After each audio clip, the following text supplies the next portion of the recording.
한 고을에 옹기전을 3대째 이어오는 집안이 있었습니다. 어느 날 새로운 사또가 부임하고 마을의 모든 재물을 독점하려 했습니다. 탐욕스러운 사또는 옹기전조차 누명을 씌어서 빼앗았습니다. 절망에 빠진 가문을 구하기 위해 막내 며느리가 조용히 비책을 세우며 가짜 금가루를 준비하는데, 사또님, 사람의 욕심은 흙먼지도 황금으로 보이게 하는 법이지요. 인간의 끝없는 욕심이 어떻게 스스로의 눈을 가리는지 금빛 환상에 눈이 멀어 제 발로 파멸의 길을 걸어간 현감의 통쾌한 몰락기가 시작됩니다. 경기도 어느 고을 변두리 대대로 옹기를 구워 살아온 도씨 가문의 이야기가 있었습니다. 도씨 가문의 옹기전은 그 고을에서 제법 이름이 났습니다. 가마터 아래로 흐르는 황토 흙이 질기고 찰져서 이 집에서 나온 옹기는 금이 잘 가지 않고 물이 새는 법이 없다 하여 인근 고을 장사치들도 일부러 찾아올 정도였습니다. 집 안에 큰 재산은 없었어도 도씨 어른은 부지런히 가마를 짚히고 아들 도만석은 새벽부터 옹기를 지게에 지고 장터를 돌았습니다. 그렇게 3대를 내려온 가업이었습니다.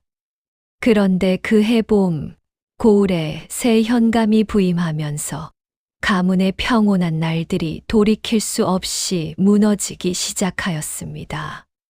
새 현감의 이름은 이방원.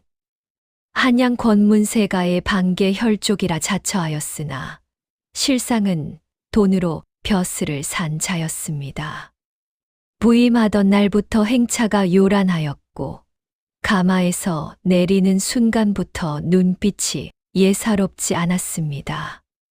고을 구석구석을 직접 돌아다니며 땅과 집을 눈여겨보더니 일주일도 못 되어 관아 아전들을 불러 은밀히 지시를 내렸습니다. 동쪽 언덕 아래 가마터 그 일대가 양지 바르고 경치가 좋다 들었다. 알아보아라. 아전들이 내달렸고 사흘 뒤 도씨 가문의 옹기전 대문 앞에 관아 포졸 2명이 나타났습니다. 그들이 내민 것은 새로 부과된 세금 고지서였습니다. 금액을 보는 순간 도씨 어른은 손에 쥔 종이가 흔들릴 만큼 눈앞이 아찔하였습니다. 한 해 옹기를 다 팔아도 채울 수 없는 액수였습니다. 이것이 어찌 된 영문이요? 우리 집은 이미 작년 세를 모두 납부하였는데 이런 세금이 어디서 나왔단 말이오? 도씨 어른이 관아로 달려가 항의하였으나 돌아온 것은 냉담한 대답뿐이었습니다. 현감 나리께서 고을 정비를 위해 특별 부역세를 새로 정하셨소. 규정대로 납부하시오. 터무니없는 억지였습니다.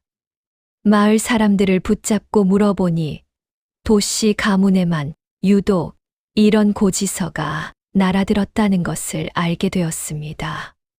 소문이 조용히 퍼졌습니다. 현감이 도씨 가문 가마터 언덕 일대에 눈독을 들이고 그 땅을 빼앗아 별장을 지으려 한다는 것이었습니다. 억지 세금은 핑계였고 도씨 가문이 세금을 못 내면 체납을 빌미로 땅과 가마터를 몰수하겠다는 계산이 깔려 있었습니다. 그러나 도씨 어른은 그 계산을 미리 눈치채지 못하였습니다. 세금을 낼 돈을 마련하겠다고 이 집 저 집 돌아다니며 빚을 얻으러 다녔으나 소문을 먼저 들은 고을 사람들은 고개를 저었습니다. 현감의 심기를 건드릴까 두려워 쉬이 나서지 못한 것이었습니다. 납기일이 지나던 날 저녁 포졸들이 다시 왔습니다. 이번에는 8명이었습니다. 세금을 납부하지 않았으니 가주를 관하로 모시겠소.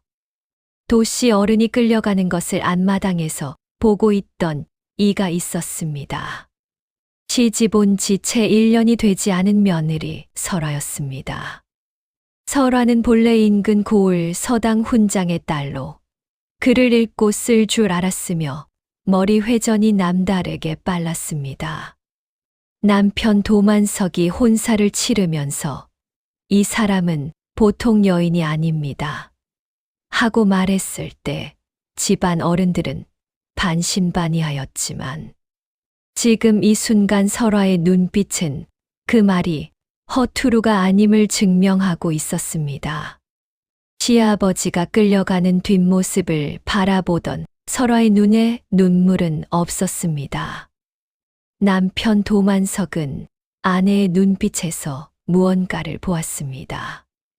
대신 입술을 꼭 깨물고 차갑고 또렷한 눈으로 포졸들의 뒷모습을 끝까지 바라보았습니다. 그리고 돌아서며 남편의 손을 잡았습니다. 서방님, 저에게 사흘만 주십시오. 무엇을 하려 하오? 설화는 짧게 대답하였습니다. 현감의 욕심으로 이 함정을 팠으니 현감의 욕심으로 이 함정을 메워야 합니다. 그날 밤부터 설화는 움직이기 시작하였습니다. 먼저 관아 주변을 기웃거리는 아낙네들과 시장 장사꾼들을 통해 현감 이방원에 관한 정보를 모으기 시작하였습니다. 현감이 어떤 자를 가까이 두는지, 어떤 이야기를 좋아하는지, 평소 어디서 무엇을 하며 시간을 보내는지를 낱낱이 캐물었습니다. 사흘 만에 설화가 모은 정보는 놀라울 만큼 상세하였습니다. 현감 이방원은 골동품과 금에 집착하는 자였습니다. 관아 내실에는 각지에서 사 모은 값비싼 골동품들이 진열되어 있다고 하였습니다. 더욱 흥미로운 것은 그가 벼락부자 이야기에 유달리 집착한다는 점이었습니다. 가난한 자가 하룻밤 사이에 금맥을 발견하여 거부가 되었다느니 묵은 땅을 파다가 황금 항아리가 나왔다느니 하는 이야기를 들으면 눈이 뒤집힌다고 하였습니다. 한양에서 벼슬을 사기 위해 집안 재산을 크게 탕진하였기 때문에 빠른 시간 안에 큰 재산을 모을 방법에 늘 목말라 있다는 것이었습니다. 그 말을 들은 순간 설화의 입가에 가느다란 미소가 번졌습니다. 찾았다. 설화는 그날 밤 남편을 불러앉히고 자신의 계획을 조용히 설명하기 시작하였습니다. 남편은 처음에는 눈을 크게 뜨더니 설명이 이어질수록 점점 고개를 끄덕이다가 마지막에 이르러서는 손을 탁 치며 자리에서 일어섰습니다. 대체 어떻게 그런 생각을 하였소? 설화는 담담하게 대답하였습니다. 욕심이 있는 사람은 눈이 멉니다. 보고 싶은 것만 보이게 되지요. 우리는 그 눈을 이용할 것입니다. 가마터 뒤편의 황토 언덕, 대대로 쓸모없는 땅이라 여겨 묵혀두었던 그 언덕이 이제 설화의 계획 한가운데로 들어왔습니다. 설화는 그 언덕에서 무언가를 발견되게 만들 생각이었습니다. 금맥의 흔적을. 물론 실제로 존재하지 않는 것이었습니다. 하지만 탐욕의 눈먼 자의 눈에는 없는 것도 있어 보이게 할 수 있다는 것을 설화는 알고 있었습니다. 이것이 설화의 황금빛 덫이 놓이기 시작한 밤이었습니다. 설화가 계획을 세운 다음 날 새벽, 남편 도만석은 아내의 심부름으로 고을 대장간 옆 잡화전에 들렀습니다. 사온 것은 노쇠, 조각 몇 덩이와 유황가루 한 봉지였습니다. 노쇠는 가마수리에 쓴다 하였고 유황가루는 가마 안에 독충을 쫓는 데 쓴다고 하였습니다. 장수는 아무런 의심 없이 팔았습니다. 그날 낮 동안 설화와 도만석은 광에 들어앉아 종일 노쇠를 갈았습니다. 퇴를 쪼개고 갈고 또 갈아 눈에 보일 듯 말 듯 한 아주 고운 금빛 가루를 만들었습니다. 손가락으로 집으면 바람에 날릴 것 같은 가루였습니다. 그것을 유황가루와 섞되 유황 냄새가 강하지 않도록 비율을 조심스럽게 맞추었습니다. 설화는 이 두 가루를 작은 주머니 여러 개에 나누어 담고 각각의 주머니를 배천 두 겹으로 감쌌습니다. 너무 많이 뿌리면 됩니다. 목이 좋게 드문드문 하지만 반드시 햇빛이 잘 드는 곳에만 뿌려야 합니다. 밤이 깊어 사위가 고요해졌을 때 설화와 도만석은 어두운 언덕으로 올라갔습니다. 달도 없는 밤이었습니다. 두 사람은 손으로 더듬으며 언덕 곳곳을 다니다가 이른 아침 햇살이 가장 먼저 닿을 만한 자리들을 미리 기억해 두었던 대로 찾아다녔습니다. 그리고 그 자리들 위에 주머니를 살살 털어 가루를 뿌렸습니다. 바람이 조금 있었기 때문에 가루가 흙 사이로 스며들듯 자리를 잡았습니다. 작업이 끝날 무렵 동쪽 하늘이 희뿌옇게 밝아 오기 시작하였습니다. 설화는 남편과 함께 언덕 아래로 내려와 가마터 뒤쪽 낮은 돌담 뒤에 쪼그려 앉아 기다렸습니다. 해가 지평선 위로 서서히 걸쳐 올랐습니다. 짙은 안개가 아침 냉기를 타고 언덕 아래서부터 피어오르고 있었습니다. 그 안개 너머로 햇빛 한 줄기가 언덕을 비추었을 때 설화는 눈을 가늘게 떴습니다. 반짝였습니다.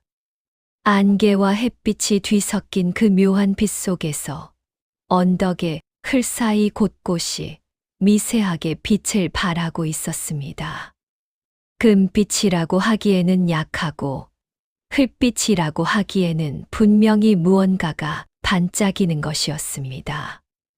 정확히 보려고 눈을 크게 뜨면 사라지고 시선을 약간 비틀면 다시 보이는 그 묘한 빛이었습니다.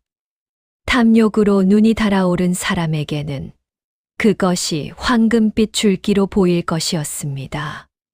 설화는 남편의 손을 꼭 쥐었습니다. 잘 되었습니다. 이제 소문을 퍼뜨릴 차례였습니다. 설화는 고을 안에서 입이 가볍기로 소문난 3명의 안악을 알고 있었습니다. 우물가에서 늘 세상 돌아가는 이야기를 주고받는 안악들이었습니다. 설화는 그 중 한 명에게 슬쩍 말을 흘렸습니다. 새벽 안개 속에서 언덕을 바라보니 흘 사이로 황금빛 줄기 같은 것이 반짝이더라고. 별것 아닐 수도 있는데 희한하기는 하더라고. 그냥 말을 꺼낸 것이라고 하였습니다. 그것으로 충분하였습니다. 사흘이 지나지 않아 고을 전체에 소문이 퍼졌습니다. 도시 가문 옹기 전 뒤편 황토 언덕에서 금빛 줄기가 발견되었다는 것이었습니다. 사람들이 삼삼오오 몰려와 언덕 아래서 구경을 하였습니다. 아침 안개가 끼는 날이면 더 잘 보인다는 말이 덧붙여지면서 새벽부터 사람들이 모이기 시작하였습니다. 누군가는 저기 저것 봐라, 분명히 반짝이잖아 하였고, 누군가는 우리 고을에도 금이 났구나 하며 흥분하였습니다. 이 소문이 관아에 닿기까지는 하루도 걸리지 않았습니다. 현감 이방원이 그 이야기를 들은 것은 주막에서였습니다. 관아 아전 하나가 귓속말로 보고하자 현감은 처음에는 가볍게 웃어 넘겼습니다. 하지만 밤새 뒤척인 모양이었습니다. 다음 날 아침 일찍 현감은 믿을 만한 신복 하나를 불렀습니다. 내가 직접 가서 확인하고 오너라. 아무도 모르게. 그 신복이 이른 새벽 언덕에 몰래 올라가 흙을 손으로 파헤치고 조사하던 날, 설화는 그 움직임을 이미 알고 있었습니다. 고을 안악 하나를 통해 현감, 신복의 동선을 미리 파악해 둔 것이었습니다. 설화는 그날 아침 남편에게 말하였습니다. 오늘 아침 언덕 위에 광산업자 행색을 한 사람이 있어야 합니다. 남편의 친구 중에 한때 전라도 광산 일을 잠깐 도운 경험이 있는 청년이 하나 있었습니다. 설화가 며칠 전부터 조용히 불러두고 미리 일러두었던 자였습니다.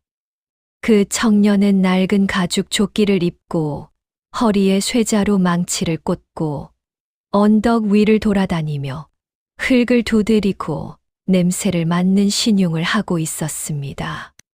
전형적인 광산 답사꾼의 행색이었습니다. 현감의 신복이 나무 뒤에 숨어 그 모습을 훔쳐보고 있을 때 그 청년이 갑자기 무릎을 꿇고 두 손으로 흙을 파더니 코에 가까이 댔습니다. 그리고 숨을 깊게 들이쉬며 눈을 크게 떴습니다. 이거다. 이게 바로 그 냄새야. 경기도에서 이런 흙은 내 평생 처음이야. 광산업자 행세를 하는 청년은 혼잣말처럼 그러나 숨어서 듣기 충분할 만큼의 목소리로 중얼거렸습니다. 이 흙빛깔, 이 냄새, 이 줄기의 방향 틀림없다. 하늘이 숨겨두었던 금맥이 여기 있었구나. 이 언덕 전체가 금맥의 겉표면이다. 땅 속으로 들어가면 얼마나 큰 줄기가 있을지. 그는 고개를 저으며 혀를 차더니 황급히 짐을 챙겨 언덕 아래로 내려갔습니다. 누군가에게 들켰다는 것을 눈치챈 척하며 서둘러 자리를 피하는 행동이었습니다. 마치 이 발견을 혼자 독차지하고 싶어 하는 사람처럼. 숨어서 이 모든 것을 목격한 현감의 신복은 뒷덜미에 식은땀을 흘리며 관하로 달려갔습니다. 그가 현감에게 보고한 내용은 오롯이 자신이 본 그대로였습니다. 광산 일을 오래 해보인 자가 언덕 흙을 조사하다가 하늘이 숨겨 둔 금맥이라며 흥분하였다는 것. 그리고 누가 볼까 두려운 듯 황급히 언덕을 떠났다는 것이었습니다. 현감 이방원은 의자에 앉아 그 이야기를 들으며 처음에는 손가락을 두드렸습니다. 그러나 이내 손이 멈추었습니다. 눈빛이 달라졌습니다. 인부들을 동원하여 땅을 파야 한다는 생각이 먼저 머릿속에 들어왔고, 그 다음에는 그 땅이 아직 도씨 가문 소유라는 현실이 뒤따라왔습니다. 도씨 가문 땅.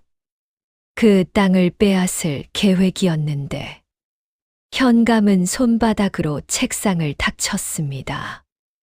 땅을 몰수하기 전에 금맥이 먼저 알려지면 골치가 복잡해질 것이었습니다. 다른 사람들이 끼어들기 전에 도씨 가문과 직접 거래를 해서라도 그 땅을 먼저 손에 넣어야 한다는 계산이 빠르게 섰습니다. 현감의 머릿속에서 탐욕이 판단력을 완전히 잠식하고 있었습니다. 바로 그것이 설화가 기다리던 순간이었습니다. 현감의 신복이 도씨 가문 대문을 두드린 것은 소문이 퍼진 지 닷새째 되던 날 오전이었습니다. 설화는 마당에서 옹기를 닦고 있다가 신복이 왔다는 말을 듣고도 서두르지 않았습니다. 손을 천천히 닦고 머리를 단정히 여미고 그제야 안방으로 들어와 손님을 맞았습니다. 신복이 전한 말은 단순하였습니다. 현감 나리께서 언덕 뒤편 황토 언덕을 매입하고 싶으시다.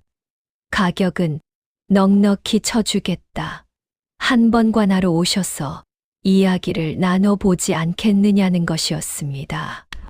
설화는 잠시 침묵하였습니다.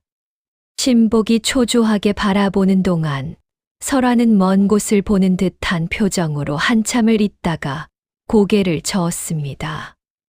어렵겠습니다. 그 언덕 바로 아래에 저희 시주 어른의 묘가 있습니다. 그 묘 자리 위로 파헤치거나 거래를 하면 제삿날마다 조상님께 면목이 없습니다. 아무리 좋은 값을 받아도 조상 맷자리를 팔 수는 없지 않겠습니까? 신복이 돌아갔습니다. 이튿날 신복이 다시 왔습니다. 이번에는 조금 더 구체적인 제안을 가져왔습니다. 언덕 땅만 팔면 시조묘는 현감 나리께서 직접 이장 비용 일체를 책임져 주시겠다. 그리고 매입 가격으로 쌀 500석을 얹어 주겠다고 하였습니다. 설화는 다시 고개를 저었습니다. 이번에는 표정에 안타까움을 살짝 얹었습니다. 마음만 받겠습니다. 저희 집안 어른들께서 오래전부터 그 언덕만은 절대 남의 손에 넘기지 말라 하셨습니다. 자손이 기억하지 못하면 조상이 원통해 하신다고요. 쌀이 아무리 많아도 그 뜻을 어길 수는 없습니다. 신복이 다시 돌아갔습니다. 관하로 돌아간 신복에게 보고를 들은 현감은 방바닥에 발을 굴렀습니다. 그 언덕이 탐이 나서 억지 세금을 부과하였더니 오히려 금맥이 묻혀 있을지도 모르는 땅이 되어 버린 것이었습니다. 그 땅을 강제로 몰수해도 되지만 그렇게 하면 소문이 퍼져 상급 관청에서 조사가 나올 수도 있었습니다. 무엇보다 도씨 가문이 억울함을 호소하며 소장이라도 올리면 일이 복잡해질 것이었습니다. 게다가 현감은 이제 그 언덕 아래 정말로 금이 묻혀 있을지도 모른다는 생각에 사로잡혀 있었습니다. 강제로 빼앗으면 되긴 하지만 혹시라도 그 과정에서 다른 자들이 끼어들면 금맥을 독차지하지 못할 수도 있다는 불안감이 있었습니다. 차라리 도시 가문과 정당한 교환 거래를 맺고 법적으로 완전한 자신의 땅으로 만들어 버리는 것이 낫겠다 싶었습니다. 사흘째 되던 날, 신복이 다시 왔습니다. 이번에는 좀 더 무게 있는 제안이었습니다. 현감 나리께서 직접 말씀하십니다. 언덕 땅과 맞바꾸는 대가로 한양본가 집문서와 이 고을에 비옥한 논바지 얼마지 길을 통째로 내주겠다고 하십니다. 이보다 나은 거래는 세상 어디에도 없을 것이외다. 설화는 이번에는 표정이 흔들리는 것처럼 보였습니다. 잠시 눈을 내리깔고 생각하는 척하더니 조용히 입을 열었습니다. 그 조건이라면 집안 어른들을 설득해 볼 수도 있겠습니다. 단, 한 가지 조건이 있습니다. 관아에서 정식으로 문서를 작성하고 사또의 직인을 찍어야 합니다. 말뿐인 약속은 믿기 어렵습니다. 신복은 고개를 끄덕이며 돌아갔습니다. 그리고 다음 날, 설화와 도만석은 관아로 불려갔습니다. 관아의 동원에는 현감 이방원이 직접 앉아 있었습니다. 언덕을 매입하고 싶다는 말을 이미 들었음에도 설화는 들어서면서 현감을 향해 깊이 예를 올렸습니다. 현감은 손을 저으며 형식을 생략하자고 하였습니다. 서로 원하는 것이 있으니 빠르게 거래를 마치자는 속내였습니다. 관아의 서리 쇼리가 교환 문서 초안을 가져왔습니다. 도시 가문의 황토 언덕 일대 땅을 현감 이방원에게 넘기고 그 대가로 현감의 한양 본가 집문서와 이 고을의 논밭 열맞이기를 도씨 가문이 받는다는 내용이었습니다. 설화는 문서를 찬찬히 읽었습니다. 현감은 그 모습을 보며 속으로 비웃었습니다. 글이나 읽을 줄 아는 촌며느리가 문서의 내용을 얼마나 이해하겠냐 싶었습니다. 그러나 설화는 문서를 다 읽고 난 뒤 조용히 입을 열었습니다. 한 가지 구절을 추가하고 싶습니다. 현감의 눈썹이 올라갔습니다. 어떤 내용이요? 설화는 서리에게 붓을 달라 하였습니다. 그리고 문서 하단에 한 줄을 써 넣었습니다. 도씨 가문은 해당 토지의 지상 및 지하 내용물 일체에 대하여 거래 완료 이후 어떠한 이의도 제기하지 아니한다. 현감은 그 구절을 보고 입가에 흡족한 미소를 지었습니다. 도씨 가문 스스로 금에 대한 권리 주장을 포기하겠다는 것으로 읽혔기 때문이었습니다. 서리는 눈치를 보다가 현감의 눈빛에 고개를 끄덕이고 받았었습니다. 좋소. 그대로 넣으시오. 현감은 직접 도장을 찍었습니다. 문서 2통이 작성되었고 하나는 관아가 보관하였으며 하나는 도씨 가문이 가져갔습니다. 설화는 문서를 조심스럽게 접어 품에 넣었습니다. 감사합니다. 나리. 저희 가문은 이 거래에 어떤 뒤탈도 없을 것입니다. 현감은 거들먹거리며 고개를 끄덕였습니다. 설화와 도만석이 관아 문을 나서는 순간 설화는 품 안의 문서를 다시 한번 손으로 꼭 쥐었습니다. 그리고 남편에게 속삭였습니다. 이제 다 끝났습니다. 나머지는 현감 나리께서 스스로 하실 것입니다. 도만석이 물었습니다. 그 구절은 왜 넣은 것이오? 우리가 이의를 제기하지 않겠다는 것이 우리에게 유리한 것이오? 설화는 조용히 웃었습니다. 거꾸로입니다. 우리가 이의를 제기하지 않겠다는 구절은 우리가 땅속에 무엇이 있는지 보장하지 않는다는 뜻이기도 합니다. 현감 나리는 그 구절을 보고 우리가 금에 대한 권리를 포기하는 것이라 읽으셨겠지요. 하지만 그 구절은 동시에 우리가 땅속에 금이 있다고 약속한 적이 없다는 방패이기도 합니다. 문서에는 금이라는 글자가 한 자도 없습니다. 우리는 황토 언덕 땅을 팔았을 뿐 그 안에 무엇이 있다 한 적이 없습니다. 도만석은 한동안 말이 없었습니다. 그리고 이내 긴 숨을 내쉬었습니다. 당신은 처음부터 이것까지 생각하고 있었던 것이오? 설화는 대답 대신 앞으로 걸음을 재촉하였습니다. 관아에서 하옥 중인 시아버지를 이제 돌려달라 요청할 시간이었습니다. 계약서에 직인이 찍힌 다음 날 이른 아침부터 현감 이방원은 인부들을 불러 모았습니다. 고을 내 날품 파리꾼 26명에게 삽과 곡괭이를 쥐어주고 새로 손에 넣은 황토 언덕으로 올라가도록 하였습니다. 현감 자신도 관복 차림으로 언덕 아래에 서서 인부들을 지켜보았습니다. 눈빛이 달뜨고 볼이 달아올라 있었습니다. 깊이 파라. 줄기를 따라 파내려가면 반드시 큰 덩어리가 나올 것이다. 삽질 소리가 황토 언덕 전체에 울려 퍼졌습니다. 인부들이 파낸 흙이 쌓이고 또 쌓였습니다. 첫 번째 시간이 지나고 두 번째 시간이 지났습니다. 그리고 세 번째 시간이 지나도록 나오는 것은 그저 누런 황토 흙뿐이었습니다.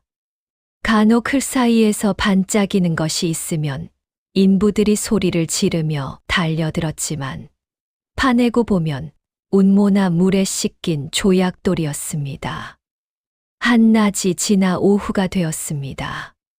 언덕의 절반이 뒤집혔고 황토 흙무더기가 사방에 쌓였습니다. 어디선가 유황 냄새가 올라왔습니다. 땅속 깊이 잠들어 있던 황토층이 드러나면서 나는 냄새였는데 현감은 처음에 그것도 금맥의 신호라고 여겼습니다. 냄새가 나는 곳을 더 파. 냄새가 강한 쪽으로 파들어 가라. 인부들은 지시대로 파고 또 팠습니다. 그러나 냄새가 강한 곳을 따라가면 갈수록 나오는 것은 더 강한 유황 냄새와 더 많은 황토 흙뿐이었습니다. 해가 서쪽으로 기울기 시작할 무렵 현감은 더 이상 언덕 아래에 서 있지 못하고 직접 언덕 위로 올라갔습니다. 파헤쳐진 흙구덩이들을 발로 헤집고 손으로 흙을 파헤쳐 냄새를 맡아보았습니다. 아무것도 없었습니다. 황토와 유황 냄새와 보통 돌멩이들 뿐이었습니다. 도대체 어디에 있는 거야? 현감의 목소리가 높아졌습니다. 인부들은 고개를 숙인 채 삽질을 멈추지 못하였습니다. 현감이 화풀이할 대상을 찾고 있다는 것을 모두가 느끼고 있었기 때문이었습니다. 그날 밤 현감 이방원은 관아 내실에 틀어박혔습니다. 그리고 생각하면 할수록 의심이 피어올랐습니다. 광산업자가 그 언덕에서 흥분하였던 것, 고을의 소문이 퍼진 것, 도씨 며느리가 처음에는 거절하다가 끝내 거래에 응한 것, 모든 것이 이상하게 연결되기 시작하였습니다. 다음 날 아침 현감은 도씨 가문 옹기전으로 직접 찾아갔습니다. 아전과 포졸 여럿을 거느리고 대문을 거칠게 두드렸습니다. 설화는 마당에서 옹기를 정리하고 있었습니다. 현감이 들어서는 것을 보고도 놀라는 기색 없이 조용히 허리를 숙였습니다. 이것이 사기가 아니고 무엇이냐? 그 언덕에서 금이 나온다더니 하루 종일 파도 흙뿐이었다. 소문을 퍼뜨리고 나를 속인 것이 아니냐? 현감은 분노로 얼굴이 새빨개진 채 소리를 질렀습니다.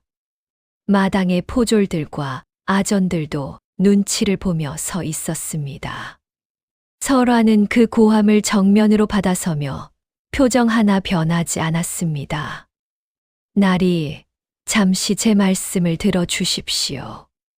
설화는 품에서 계약 문서를 꺼냈습니다. 그것을 현감 앞에 펼쳐 들었습니다. 이 문서를 보십시오. 이 거래는 도씨 가문의 황토 언덕 땅과 나리의 한양 본가 닌논밭 열맞이기를 교환한다는 내용입니다. 저희는 이 땅을 팔았습니다. 다른 어떤 것도 약속한 적이 없습니다. 그 언덕에 금이 있다고 했지 않느냐? 소문을 퍼뜨린 것은 너희들이 아니냐? 현감이 다시 소리를 질렀습니다. 설화는 고개를 조용히 저었습니다. 소문이 어디서 시작되었는지 저는 알지 못합니다. 하지만 제가 직접 현감 나리께 금이 나온다 말한 적은 단 한 번도 없습니다. 저희 집은 대대로 옹기를 굽는 가문입니다. 그 언덕의 황토 흙이 얼마나 좋은지는 저희도 오래전부터 알고 있었습니다. 황토는 금보다 귀하다고 저희는 늘 말해왔습니다. 하지만 금이 묻혀 있다고는 한 번도 말한 적이 없습니다. 현감은 말문이 막혔습니다. 설화가 말하는 것이 모두 사실이었기 때문이었습니다. 문서에 금이라는 글자는 없었습니다. 광산업자 행세를 한 자의 말을 보고한 것은 자신의 신복이었고 소문이 사실이라 확신하고 거래에 나선 것은 자신이었습니다. 설화가 한 것은 땅을 거래한 것뿐이었습니다. 그리고 이 문서의 이 조항을 보십시오. 설화는 손가락으로 문서 하단의 구절을 짚었습니다. 도시 가문은 해당 토지의 지상 및 지하 내용물 일체에 대하여 어떠한 이의도 제기하지 아니한다. 고 쓰여 있습니다. 이것은 저희가 직접 쓴 조항입니다. 저희는 그 땅에 무엇이 있든 이의를 제기하지 않겠다고 하였습니다. 이 말은 곧 저희가 그 땅 안에 특정한 것이 있다고 보장한 적이 없다는 뜻이기도 합니다. 그리고 그 조항에 직접 직인을 찍으신 분은 나리이십니다. 현감의 얼굴이 하얗게 질렸습니다. 마당에 서 있던 아전들도 포졸들도 이 광경을 숨죽이고 지켜보았습니다. 아무도 말이 없었습니다. 현감의 입술이 떨렸습니다. 설화에게 소리를 질러보려 하였으나 반박할 말이 없었습니다. 계약서는 정식 관하 문서였고 직인은 자신이 찍었습니다. 결국 현감 이방원은 한마디도 더 하지 못하고 관하로 돌아갔습니다. 그러나 이 일이 거기서 끝나지는 않았습니다. 현감이 무모하게 황토 언덕을 파헤치고 한양 본가 집문서를 허황된 소문 하나에 날려버렸다는 이야기가 고을 전체에 퍼졌기 때문이었습니다. 그것도 촌구석 옹기 전 며느리에게 한마디 반박도 못 하고 돌아갔다는 이야기와 함께 아전들 사이에서 주막에서 장터에서 사람들이 수군거렸습니다. 현명하지 못한 현감의 소문은 고을을 넘어 인근으로 퍼졌고 결국 상급 관청에서 감찰이 나왔습니다. 감찰 과정에서 현감이 취임 이후 고을 사람들에게 억지 세금을 물렸던 일, 도시 가문 어른을 아무런 죄목 없이 하옥시킨 일, 백성들의 논밭에 부당하게 간섭한 일들이 줄줄이 드러났습니다. 감찰관이 기록을 훑을수록 나오는 것은 현감의 비위 행위들 뿐이었습니다. 이방원은 결국 파직되었습니다. 한양 본가 집문서는 이미 도시 가문의 것이 되어 있었고 논밭 열마지기도 마찬가지였습니다. 거기에 파직까지 당하였으니 현감은 말 그대로 모든 것을 잃고 고을을 떠나게 되었습니다. 그 떠나는 뒷모습을 설화는 옹기전 마당에서 바라보았습니다. 여전히 표정은 담담하였습니다. 옆에서 남편 도만석이 물었습니다. 통쾌하지 않소? 설화는 고개를 저었습니다. 통쾌하기보다는 안타깝습니다. 탐욕이 없었으면 저 사람은 좋은 현감이 되었을 수도 있었을 것입니다. 욕심이 사람을 이렇게 만드는 것입니다. 도시 어른이 옥에서 풀려나온 것은 현감이 파직되던 날이었습니다. 감찰관이 하옥 경위를 조사하는 과정에서 도시 어른의 죄목이 없다는 것이 밝혀졌기 때문이었습니다. 설화는 마당 입구에서 시아버지를 맞이하며 조용히 무릎을 꿇었습니다. 아버님, 늦었습니다. 도시 어른은 며느리의 손을 잡아 일으키면서 오랫동안 말이 없었습니다. 그리고 눈가를 닦으며 겨우 입을 열었습니다. 내가 이 집을 살렸구나. 새로 얻은 논밭 열마지기 중에서 설화는 가장 비옥한 5마지기를 따로 추렸습니다. 그리고 현감에게 억울하게 땅을 빼앗겼던 고을 백성들의 이름을 하나하나 찾아갔습니다. 그 논밭들을 원래 주인들에게 돌려주었습니다. 처음에는 어리둥절해하던 백성들이 사정을 듣고 나서는 저마다 눈시울을 붉혔습니다. 누군가는 도씨 가문 앞에서 고개를 조아렸고, 누군가는 쌀 한 마를 들고 와 감사 인사를 전하였습니다. 그해 가을부터 도씨 가문의 옹기전은 달라졌습니다. 사람들이 옹기를 사러 올 때, 이제는 옹기만 사고 가는 것이 아니었습니다. 잠시 마당에 앉아 이야기를 나누다 가는 이들이 생겨났습니다. 먼 고을에서도 도씨 가문의 이야기를 들었다며 일부러 찾아오는 이들이 있었습니다. 가마는 여전히 타올랐고 황토 언덕은 파헤쳐진 채였지만 비가 내리고 흙이 쌓이며 조금씩 제자리를 찾아 가고 있었습니다. 다만 현감이 만들어 놓은 웅덩이들이 봄에 물이 고여 오히려 가마 옆 텃밭에 물을 대기 좋은 연못이 되었습니다. 설화는 그것을 보며 웃었습니다. 금맥은 없었지만 덕분에 좋은 연못이 생겼습니다.